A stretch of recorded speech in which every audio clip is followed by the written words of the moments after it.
Ang mga pamintang buo, ganito sila.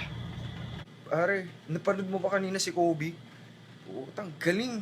Galing ng mga kanya, 3 points niya. Tapos yung mga dribbles niya, tapos pasa niya, panalo pare. Napanood mo lang kanina, napanood mo? Ah, hindi.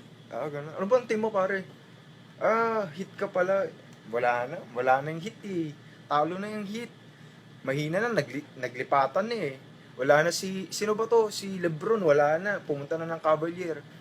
Bakit hindi ka lumipat sa Cavalier, pare? Lakas ni Lebron doon. Mahina na yung hit.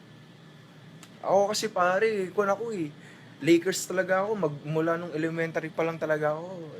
Naglalaro ako ng basketball, pare. Pag nag-shoot ako, talagang iniisip ko, parang Lakers player ako. Parang gano'n. Okay lang yan, pare. Babalik din yung yung team mo, pare. Huwag ka mag-alala. Pero kapag nakapanood na sila ng ganito,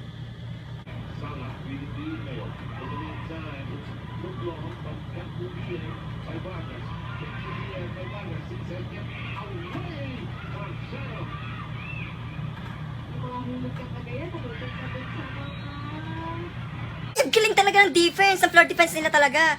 Yung sa Cagayan naman, ang galing talaga ng block nila. Galing talaga ni Maizo. Nako, parang siya si Valdez. Si Valdez kasi ang galing-galing niya talaga. Parang siya yung weapon talaga ng Philippines sa volleyball, sa international volleyball, mga ganyan.